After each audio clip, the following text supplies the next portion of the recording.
Yo, what up, Street Talks there, Kim. Alright, another quick turbo thought. This one is no place is forever and no place should be forever. So I think the big mistake a lot of people make is they desire some sort of like perfect location that has perfect bliss, blah blah blah, for the rest of their lives. And something I've actually realized is, even if you achieve the most perfect, beautiful, idyllic place possible, what's going to happen is sooner or later you're going to bore of it, and you're going to want to keep going off until the next one. And I think this is actually a good thing, because I think it is actually in human nature to want to explore, to conquer, to overcome. And I think the anemic ideal is, you know, kind of like a Christian Buddhist notion, where there's like, oh no, you should just be grateful for what you got, and, you know, seek to be still and centered, and, you know, not be greedy, blah blah blah. But perhaps greed is good. Greed for new experiences, greed to see new places, greed to test your limits. Like even for like weightlifting, powerlifting, I like this idea of like being greedy for the gains, which means, like, to me it would be very depressing if you just only went to the gym and only lifted, let's say 100 pounds for a given lift, and you did that for the rest of your life. That'd be like really boring. Like, I like the idea that, like, you know, you start off at 100 pounds and you go to 101 pounds, 105 pounds, 120, 130, 140. And the possibilities for upward growth is actually what makes it all worth it. Like, even for example, the gym. You know, I'm a big fan of doing like heavy dumbbell press, and, you know, doing the neutral grip, hammer grip, whatever you want to call it. And actually what happens is, when you're doing the heavy dumbbell grip, whatever,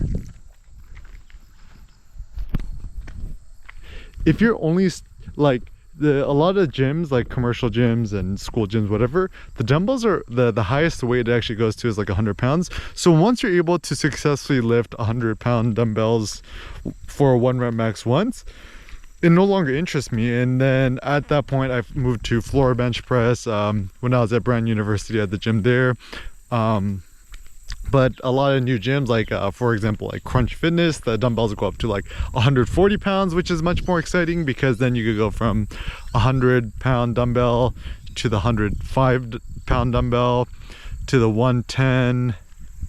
Might go to 115, 120, 125, 130, 135, and 140.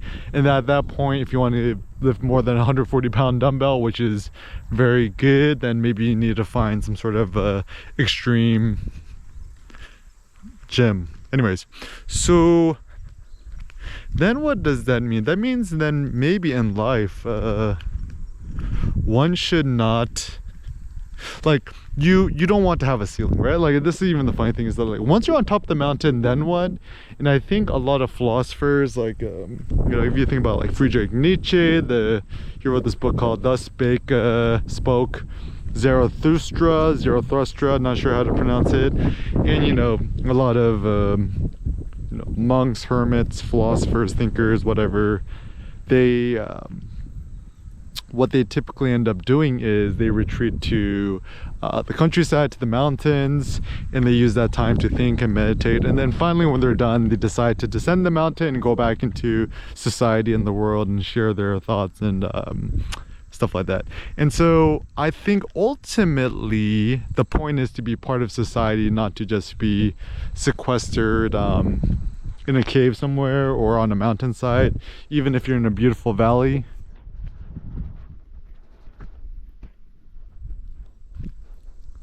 The ideal is actually for you to be part of society. Now, I do think that it's funny, because, you know, they talk about like a retreat, a mountainside retreat and stuff like that. I do think that it is healthy every once in a while, like even in military, like you read like Sun Tzu's The Art of War, right? Having some sort of times when you actually do retreat is a good thing. Like, it is foolish for a military commander, if they're outmaneuvered or outnumbered, to, you know, never retreat. If your enemy is stronger than you, it makes sense to retreat, or else you're going to lose all your forces, and that's quite unwise. So then it's good to retreat and then re-up your soldiers, and then go back and fight or attack. And so similarly speaking, I then think it is a good idea to undulate between the two, right? Like, you spend some time on the offense, some time attacking, like, you know, being the city, right? And then spend some time on the defense. You kind of go back, you retreat, you relax, you recuperate. So yeah, once again, think about life like a military campaign: when to attack, when to retreat.